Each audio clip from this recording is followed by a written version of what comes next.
Good afternoon. Welcome to the DBRS Morningstar US RMBS Frontline Performance Perspective webinar series. I'm Youriy Koudinov. I'm a sector co-lead for US RMBS non-QM, new issue ratings at DBRS Morningstar, and I'll be your host for today's non-QM performance webinar. During this webinar, feel free to submit questions through the chat function. We will also answer audience questions at the end of the presentation. As always, slides will be available through BrightTalk after the webinar. Joining me today are Mark Branton and Corina Gonzalez, senior analysts in US RMBS new ratings team. Corina is my fellow co-lead in non-QM RMBS sector. Both Mark and Corina rated a number of transactions in non-QM, Dscr, and CDFI space. In our conversation today, Corina and Mark will give us some of the sector highlights. So let's get started and talk non-QM. So since the inception, non-QM RMBS sector has been really has gone through a lot. First transactions for rated securitizations came to market in 2017. And since then, the sector had its share ups and downs. We've seen pandemic. We've seen the resulting government intervention. We've seen high inflation and rapid rise of interest rates last year. So it's really been a lot with a fairly compressed time frame for a relatively new sector in the RMBS space. Corina, can you give us an overview of the performance through the cycle? Yes, I sure can, Youriy. Thank you for that intro. So to set the stage, the performance and data that we talk about today includes the DBRS Morningstar publicly rated non-QM, DSCR, and CDFI universe. This covers 130 total deals issued since 2007, as Youriy mentioned, 119 of which are still outstanding. Later on, we'll take a deeper look at DSCR and CDFI loan performance and collateral attributes. Youriy, as you alluded to, the pandemic really threw a curveball at the broader macroeconomic environment, resulting in a temporary dislocation in otherwise strong borrower behavior and non-QM sector performance. Prior to the pandemic, the non-QM sector exhibited historically low delinquencies, fast prepayment speeds, and near zero losses. In March 2020, the economy shut down because of coronavirus. And as seen in this first chart, delinquencies spiked and peaked around June 2020. In response to this severe economic contraction, as you alluded to, Youriy, government intervention was swift and impactful. Broad-reaching stimulus practices in a forbearance-friendly environment facilitated a gradual decline in delinquencies. In recent years, delinquencies seem to be moderating at a level slightly higher than pre-pandemic. But with the pandemic now in the rearview mirror, the economy faces a new set of challenges. In March 2022, the Fed began monetary tightening in response to surging inflation, slowing down the pace of new originations and increasing the cost of home ownership. In recent months, inflation appears to be tempering based on the latest price metrics. Despite the pandemic and inflationary stresses, non-QM borrowers in DBRS Morningstar rated deals remain fairly resilient, as evidenced by the generally low delinquency rates hovering a touch under 5% of current balance in the past year. As of the June remittance, 30-day delinquencies for DBRS Morningstar rated non-QM deals dropped slightly to 4.7% from the previous month's rate of 5%. 60-plus day delinquencies, which include bankruptcies, foreclosures, and REO, were consistent May to June at 2.7. We find month-over-month figures may show mixed performance with slight upticks and small declines, but generally, we've been seeing range-bound delinquencies. We believe that barring a recession or a severe increase in unemployment, resulting in a loss of household income, delinquencies should remain somewhat steady.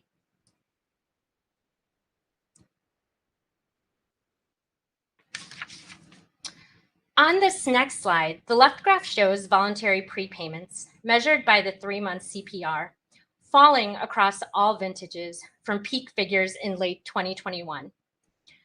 No surprise here, given the current rate environment and corresponding slowing home price growth.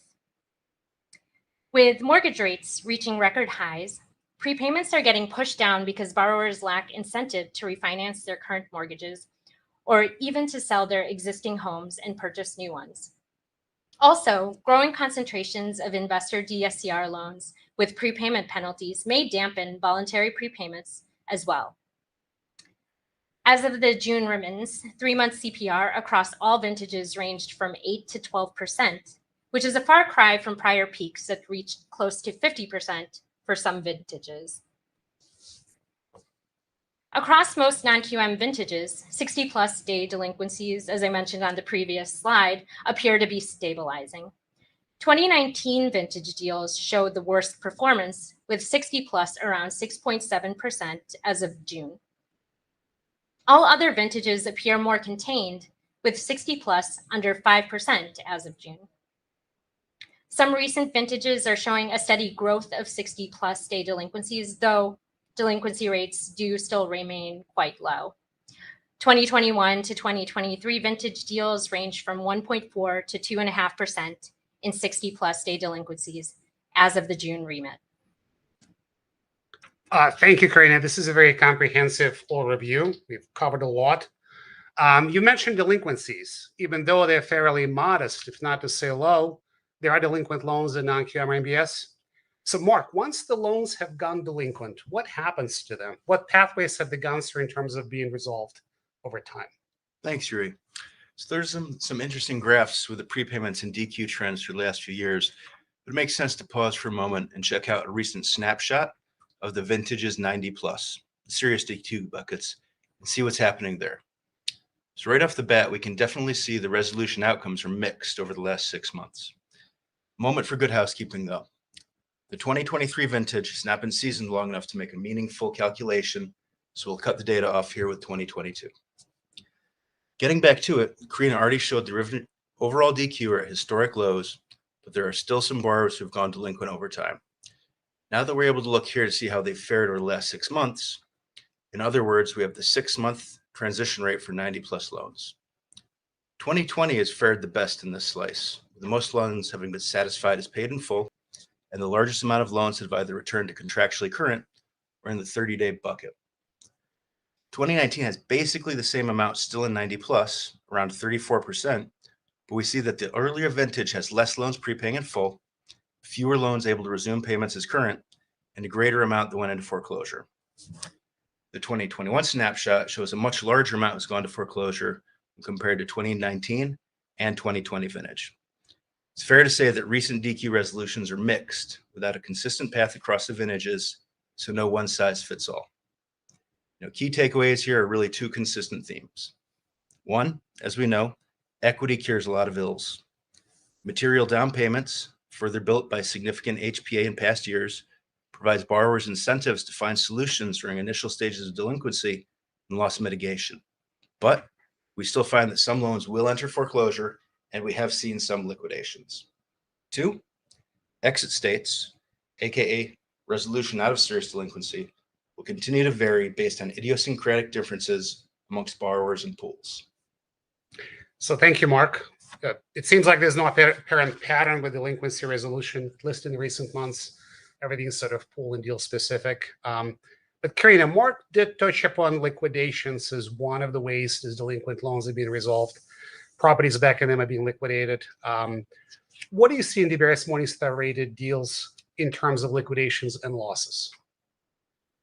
Youriy, I'm seeing some pretty good stuff here. So today, and even through the heavy delinquency era of the pandemic, actual liquidations of seriously delinquent loans are infrequent. And when they did occur, they resulted in loss severities that were fairly contained.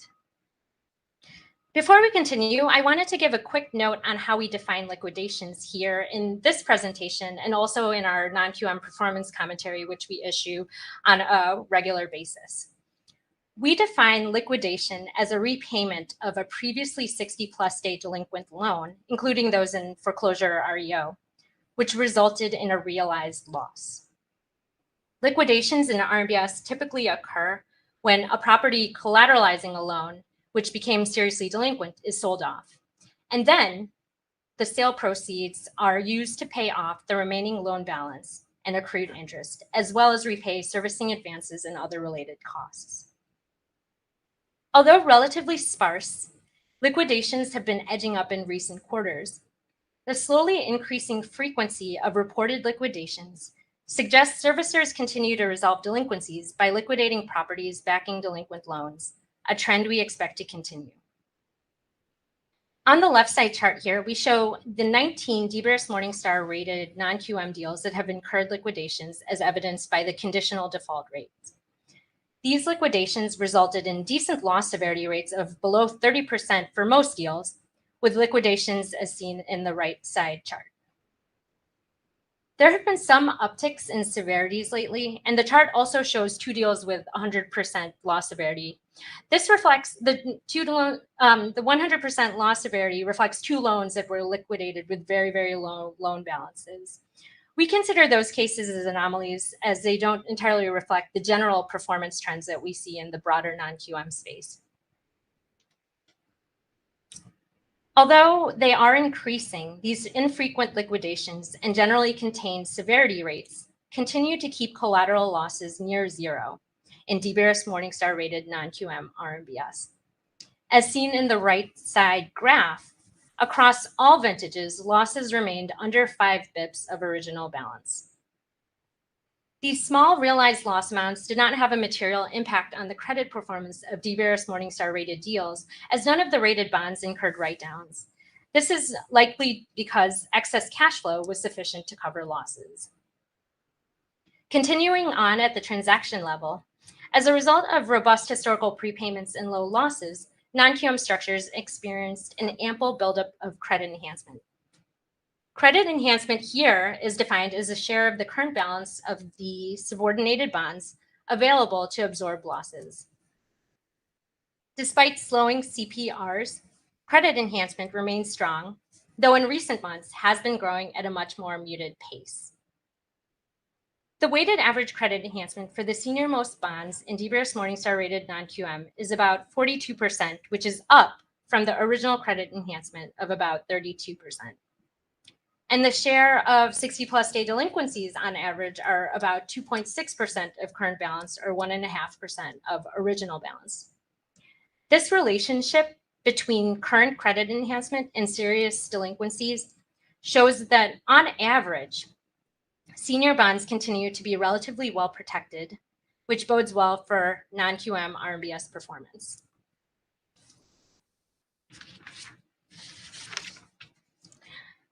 I have one more item I wanted to mention on this slide. So of the 119 outstanding DBRS Morningstar rated non-QM deals, 95 deals contain performance triggers. The most common performance triggers are related to breaching a delinquency or loss threshold that varies based on a schedule. A few deals also contain triggers related to falling below certain credit enhancement levels. Generally, in a non-QM deal, if a trigger is breached, the structure would switch from pro rata seniors to a pure sequential pay waterfall. For all 95 DBRS Morningstar rated non-QM deals with triggers, the delinquency, loss, and credit enhancement triggers, if applicable, are passing. This supports the strong performance of the sector.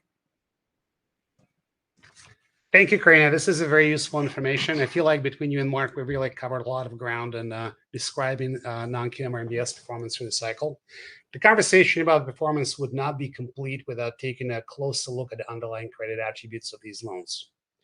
Mark, what's driving the performance? Can you give us a snapshot of what rated non-QM deals look like? Definitely. So let's take a quick look at a few other snapshots. This time we have overall loan level status of the non-QM loans from our database. First, for all non-QM. Second is for investor Dscr only. And the third pie is the difference between the two. So the pie charts show what percent of OB that paid off, became delinquent, liquidated, or are current in the pools.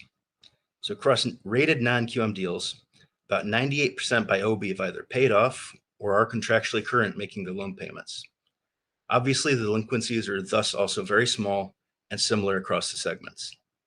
Of note, we can see the prepayment levels are significantly smaller in Dscr when compared to the other segments, which is attributable to the prepayment penalties typical with investment property Dscr loans. Again, we continue to see that borrower equity protects against loss and incentivizes making payments. So if we move on, the next slide, we can see the credit quality of the DBRS Morningstar rated 2023 non-QM issuance remains solid as we compare the last 3 quarters issuance collateral characteristics.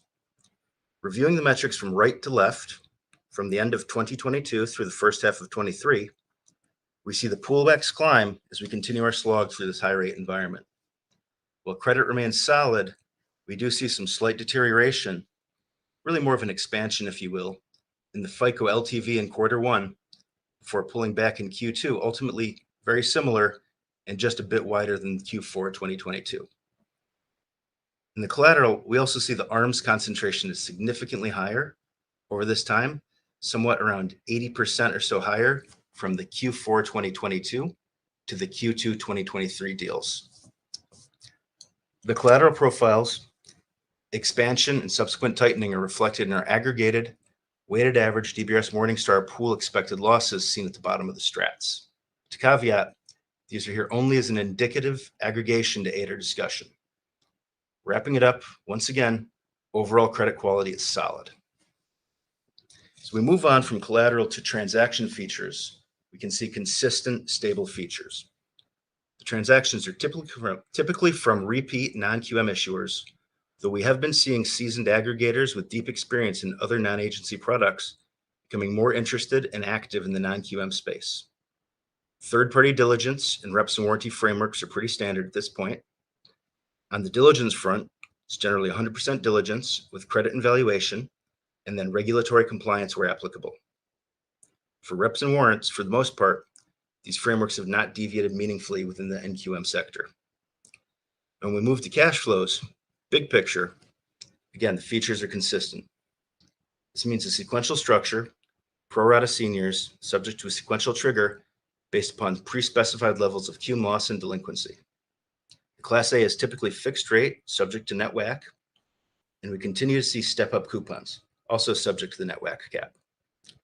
Along with this, we usually are seeing the Class B3 with an interest redirect feature that's available to pay any senior coupon cap shortfalls. What happens here is that the unrated bottom piece, typically the B3, forgoes its interest if there's any outstanding senior coupon cap shortfalls. Now, this is outside of the rated waterfall, but it's a common feature, so worth mentioning here. Thank you, Mark. So it appears that in non-QM space, there are transactions with the various concentrations of investor loans underwritten to DSCR, debt service coverage ratio, property level cash flow, sometimes we refer to these loans as. We've rated transactions with backed partially by DSCR underwritten loans, as well as deals that backed by all DSCR loans. Before this webinar, we've heard a lot of questions about the performance of DSCR loans, how different they are or similar they are to other loans within the non-QM universe. So Corina, perhaps you can drill further into DSCR loan performance and collateral characteristics and shed some light on that? Absolutely, Youriy. So in the next couple of slides, we isolate from our rated non-QM deals the non-owner occupied loans that are underwritten to property cash flow using debt service coverage. We'll take a closer look at the collateral characteristics as well as the performance of this subsector. Again, to set the baseline, to underwrite such DSCR investor loans, in addition to an analysis of borrower equity and credit, generally lenders evaluate the DSCR figure, which is calculated as a ratio of rental income to a payment amount that covers a loan's principal, interest, property taxes, insurance, and HOA fees, if any, PITIA for short. For some DSCR loans, the DSCRs may decline if an increase in PITIA, because of rising mortgage rates, for example, outpaces the growth in rental income. This is generally the phenomenon we're seeing in the current housing market. Like the broader non-QM sector, DSCR loan performance followed the same pattern through the pandemic, spiking in 2020 and now moderating in recent years at generally low 60-plus day delinquency rates. As of the June remittance, most DSCR vintages exhibit 60-plus below 1%. And the 2019 DSCR vintage, just want to highlight because it looks like a little bit of an outlier there, but it's also still only 2%. DSCR prepayments also follow the same non-QM sector trend, with 3-month CPRs dropping in recent years amidst the rising rate environment. Across all vintages, DSCR prepayments range from 5 to 13%. High interest rates for DSCR loans may encourage refinances, but on the flip side, investor DSCR are typically subject to prepayment penalties, as Mark mentioned, which could dampen prepayments. On this next slide, the table shows some select collateral attributes across the last 3 quarters for DSCR loans that are included in DBRS Morningstar rated non-QM and DSCR only deals. The percentage of DSCR loans in non-QM deals has been consistent on average over the last 2 quarters, with Q1 at 44%, Q2 at 47%, and so such concentrations dropped from the Q4 2022 average of 58%. Across all 3 quarters, individual deals ranged in DSCR concentration from 10 to 100%. Similarly, DSCRs provided by issuers have also been fairly consistent across the last 2 quarters at around 1.1 times, but dropped from the Q4 22 average of 1.25 times. The DBRS Morningstar calculated DSCRs are more conservative, as the values are reviewed against third-party sources and haircuts may actually be applied. In the last 3 quarters, DBRS Morningstar DSCRs hovered closer to 1% or 1 times. In the DBRS Morningstar rated space, deals backed by 100% DSCR tend to exhibit higher average DSCRs than the DSCR loans that exist within standard non-QM deals. FICOs in the DSCR space have generally aligned with non-QM across the last 3 quarters at around 730 on average. This indicates prime and near prime credit borrowers. LTVs have been a touch lower than the non-QM general space in the high 60s. This might support some evidence of lenders applying compensating factors for riskier product and documentation types. We also reviewed, in particular, the DSCR loans with issuer-provided DSCRs at or below 1 times, another notable attribute of DSCR loans' credit quality. These concentrations as a percent of DSCR balance have ranged widely in the last 3 quarters, toggling from 22% in Q4 to 44% in Q1 and 13% in Q2. Originators may make loans for these DSCRs below 1 times because they evaluate and find comfort in certain mitigating factors, such as a loan having ample borrower equity or the borrower having a higher credit score. And although DSCR loans are underwritten using property-level cash flows to qualify borrowers for income, borrowers' credit is also generally considered by many lenders. Another item to note about loans with DSCRs of less than 1 times, these are often backed by properties in high-cost real estate markets. Investors in such properties make a significant down payment knowing that the property rent may not cover all expenses. Such investors bet that over time, a combination of growing rents and rising home prices will allow them to realize economic benefits that offset additional payments to make up for payments not covered by rents. The share of DSCR loans with an issuer-provided DSCR at or below 0.7 times remains limited. The percentage declined to 3.9% in Q2 from 7.4% in Q1 and 7.1% in Q4. These figures represent the percent of all DSCR loans in a pool by current balance. Such loans where the DSCR is below 0.7 times pose additional credit risk because rental payments do not cover 30% or more of PITIA and therefore require additional funds from the borrower to make up for the rental shortfall. However, these loans may include compensating factors as shown in the table, such as strong FICO and meaningful equity, as suggested by the low LTVs. In rated non-QM RMBS for investor loans, whether these loans are underwritten using DTI or DSCR here, DBRS Morningstar applies a penalty of 1.7 to 1.8 times default frequency relative to owner-occupied loans, holding other attributes constant. This penalty is applied to address the higher default risk associated with investment properties. In addition, DBRS Morningstar applies further penalties to DSCR loans that were underwritten using property cash flow or rental income to qualify borrowers for income. These DSCR-specific penalties range depending on certain credit characteristics and may be increased for lower DSCR or no ratio loans. Thank you, Corina, for this very detailed review of the DSCR loans, credit attributes, and performance. So in addition to DSCR, let's talk another type of loans that kind of fall under the non-QM umbrella, and we typically receive some questions on CDFI loans. Mark, how did the CDFI law sector perceived as a part of the non-QM space? What do we need to know about it? Thanks, Youriy. So let me take a moment to provide just a bit of necessary background on the CDFIs before we can jump into their performance. So the starting point is the CDFI fund, creation of the Regal Community Development and Regulatory Improvement Act of 1994, which operates under the U.S. Department of the Treasury. And the fund uses a CDFI designation to enable institutions to direct public funds with investments in private capital. So CDFIs are non-governmental entities which primarily lend to, but not only to, their target markets.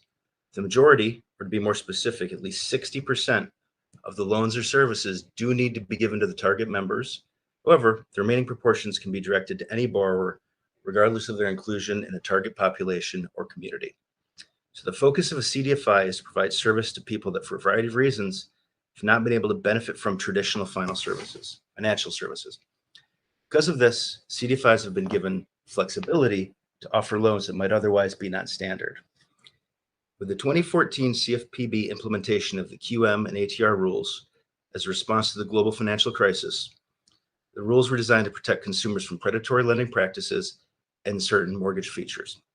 Now, the CDFIs, along with a few other community-focused lenders, were allowed an exemption from these rules because of concerns that the application of the underwriting factors of ATR may restrict mortgage credit availability, especially for low and moderate income borrowers. So now we can be more precise on the specific pools that we're here to focus on in this close-up. The 100% CDFI community mortgage programs. So these are loans that are underwritten with certain focus on LTV, FICO, and liquid reserves, amongst other things like housing history, but do not verify nor seek income nor employment information.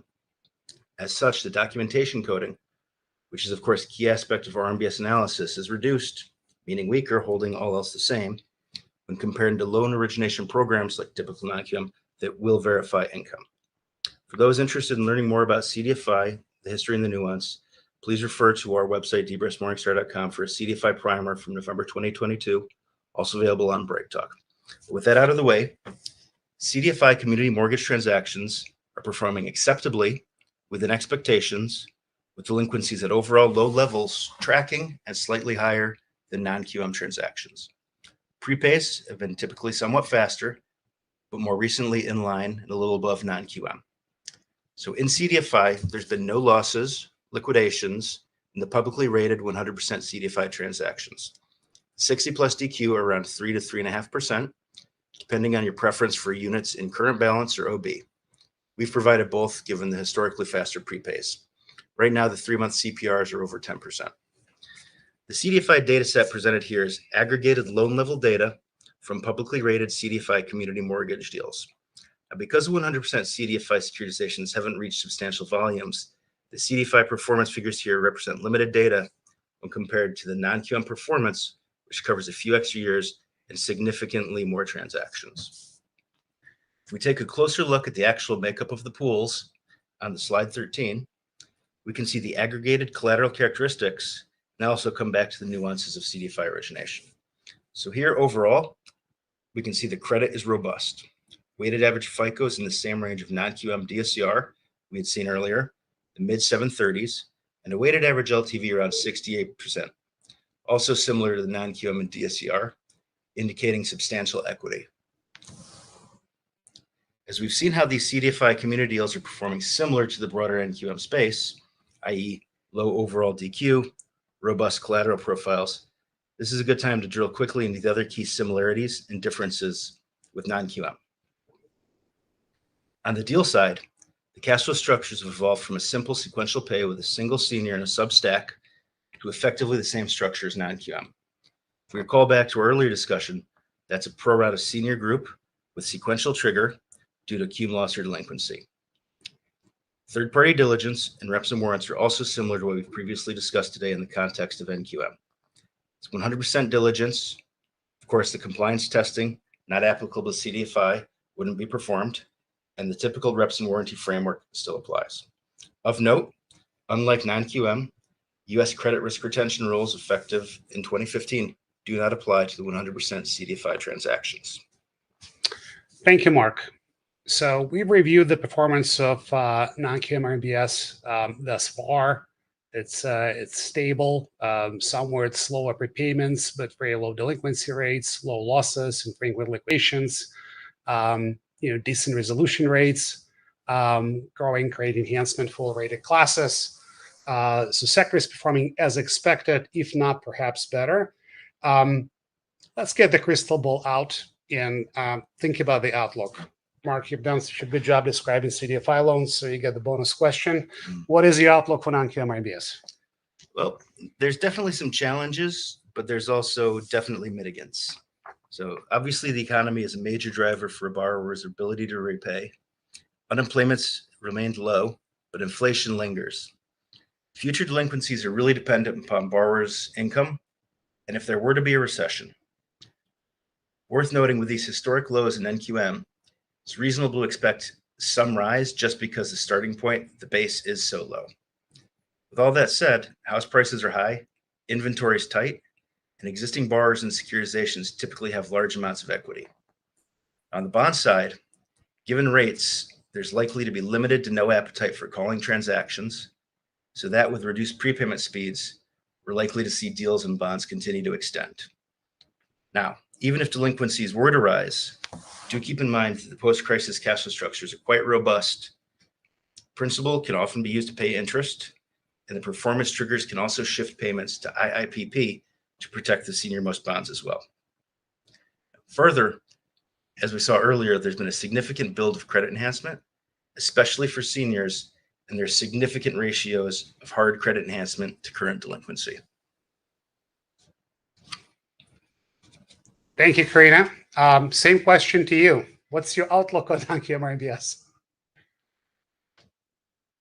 Sure, Youriy. So like Mark mentioned, there are challenges that exist in the wider macroeconomic environment and also some mitigants. When we think about non-QM origination volumes and issuance, we identify some headwinds which may be offset to some degree by certain tailwinds. The headwinds that we see are pretty much directly related to the current rate environment.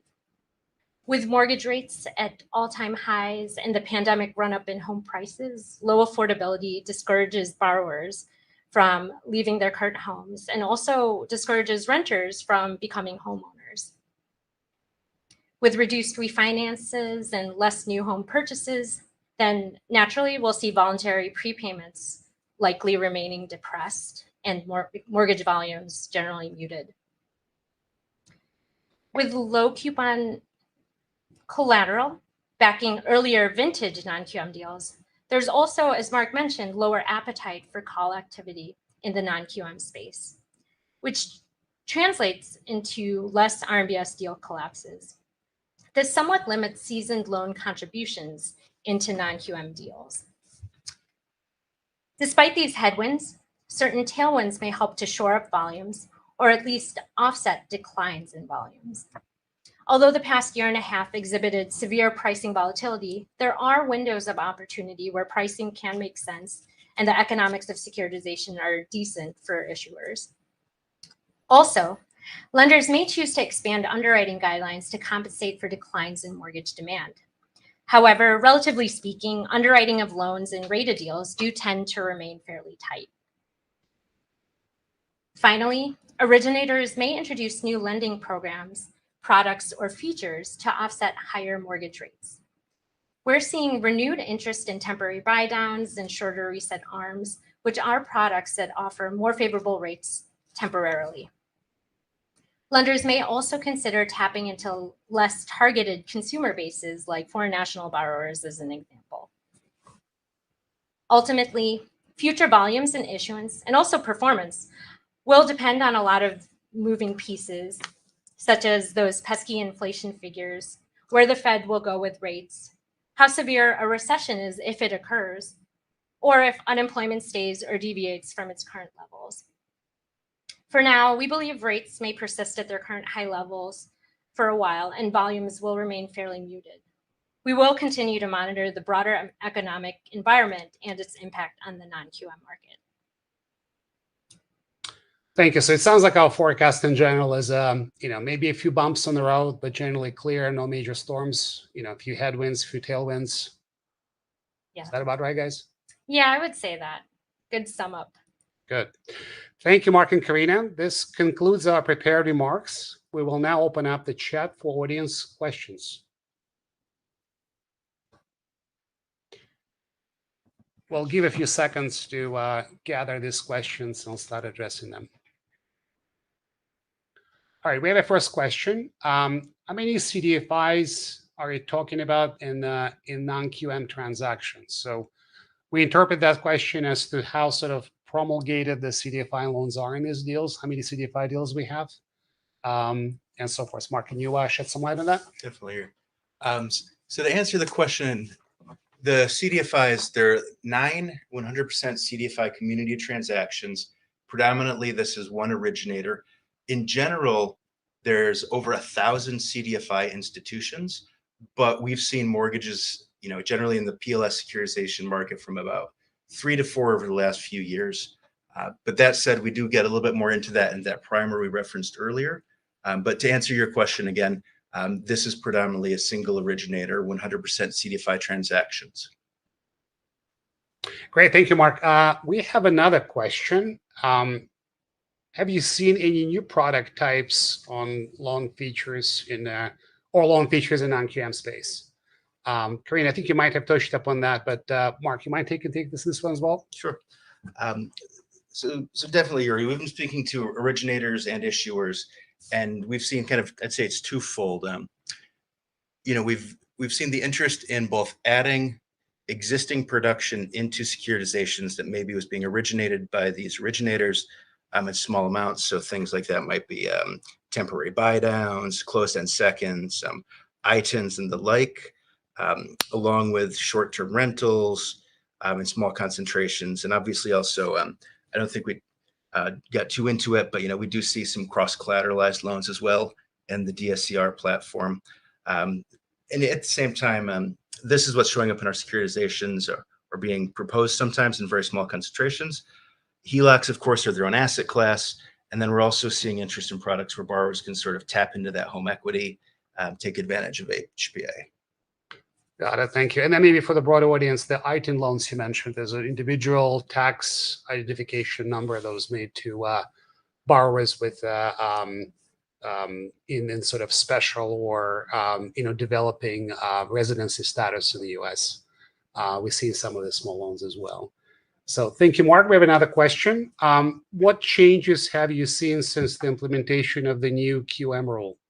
Corina, am I taking this one? Yeah, I can take that one. Youriy, thanks.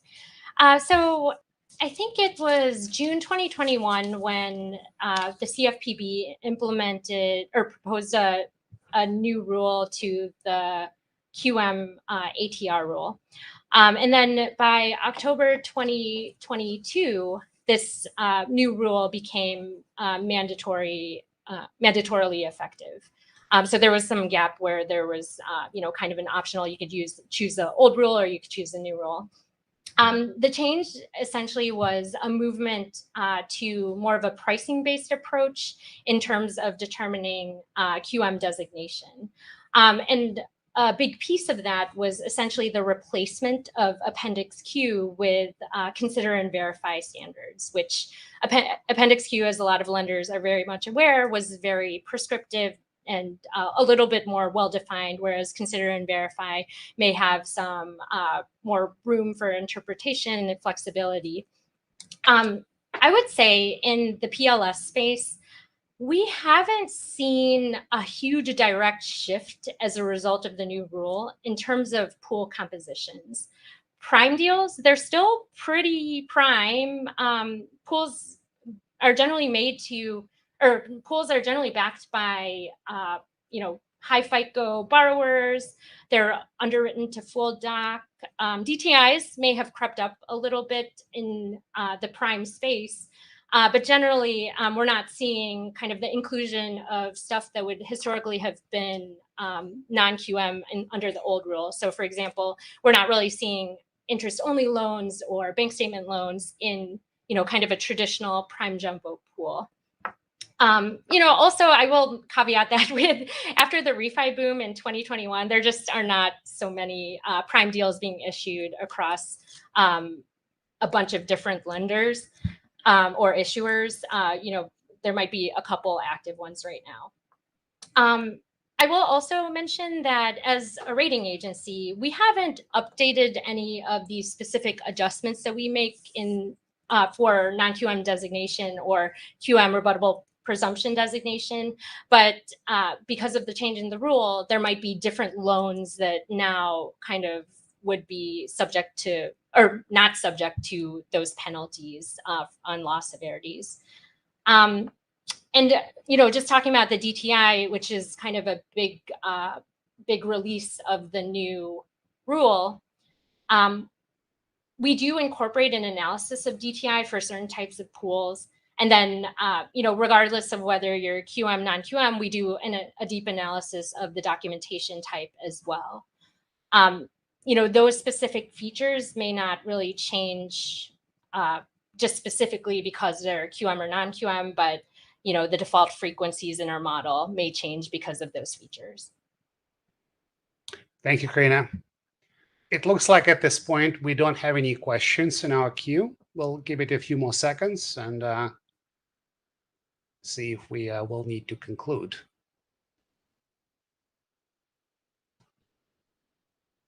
Okay, no more questions. Thank you very much, everyone, for joining. This concludes our US RMBS Frontline Perspectives webinar on US non-QM RMBS recent performance and new issue trends.